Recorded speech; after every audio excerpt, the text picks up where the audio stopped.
UP की सियासत में अब तक जिस ओबीसी आरक्षण पर हाय तौबा मची थी, उसे सुप्रीम कोर्ट से संजीवनी मिल गई है, क्योंकि सर्वोच्च अदालत ने हाई कोर्ट के उस फैसले को रद्द कर दिया है जिसमें जल्द निकाय चुनाव कराने के आदेश दिए गए थे। इस फैसले के बाद अब आगे क्या होगा, इसे समझिए।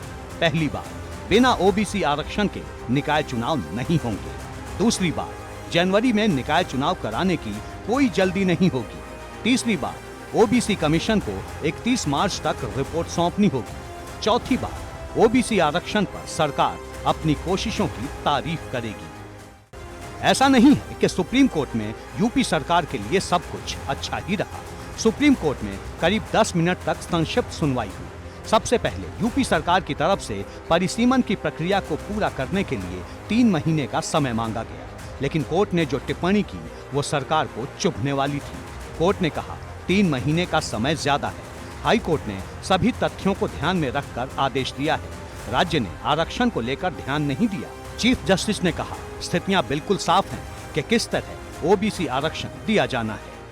निकाय चुनाव को लेकर के जो फैसला आज माननीय सर्वोच्च न्यायालय ने दिया है, उस फैसले से भारतीय जनता पार्टी की सोच को एक बार फिर झटका लगा है।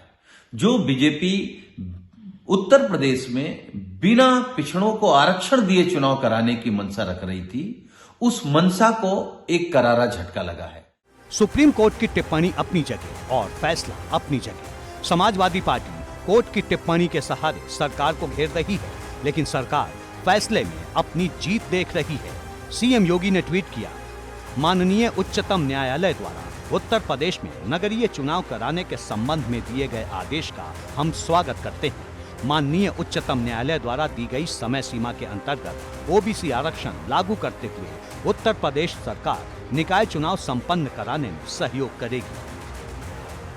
सुप्रीम कोर्ट ने यूपी सरकार को चुनाव की प्रक्रिया शुरू करने के लिए नया नोटिफिकेशन जारी करने को कहा है। सुप्रीम कोर्ट ने यूपी सरकार की याचिका पर सभी याचिकाकर्ताओं को नोटिस जारी किया है और 3 हफ्ते में जवाब देने को कहा है। उधर दूसरी तरफ इस मामले में सियासत फिर से गर्म है।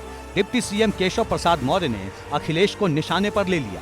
उन्होंने ट्वीट किया, नगर निकाय चुनाव में हाई कोर्ट के पिछड़ा वर्ग को आरक्षण के बिना चुनाव कराने के आदेश पर सुप्रीम कोर्ट ने रोक लगाई है। रोक के आदेश का स्वागत करता हूँ। सपा मुखिया श्री अखिलेश यादव जी एंड कंपनी, जो स्वयं पिछड़ों के विरोधी हैं, उनको करारा जवाब है। जो अपने मनोज पांडे वहाँ के इनके विधायक हैं रायबरेली के, तो उन्होंने ही उनके परिवार से ही ये रिट दायर की गई, और जो रिट इसके खिलाफ जो दायर की गई उसमें हाई कोर्ट का जो फैसला आया तो इनके ही कारण से आया। तो इनकी ही पार्टी उसमें लगाती है, इनकी पार्टी आरक्षण का विरोध करती है, और उसके बाद में जो हाई कोर्ट फैसला दे देता है तो यही चिल्लाने लगते हैं। जबकि हमारे मुख्यमंत्री योगी जी ने स्पष्ट रूप से कहा है कि बगैर ओबीसी आरक्षण के चुनाव नहीं होगा। निकाय चुनाव में ओबीसी आरक्षण का कोर्ट वाला चैप्टर लगभग बंद हो चुका है, लेकिन सियासत का चैप्टर इतनी जल्दी बंद नहीं हो पाएगा। सपा और भाजपा में ओबीसी आरक्षण को लेकर जो तकरार दिख रही है, वो आगे भी जारी रहेगी।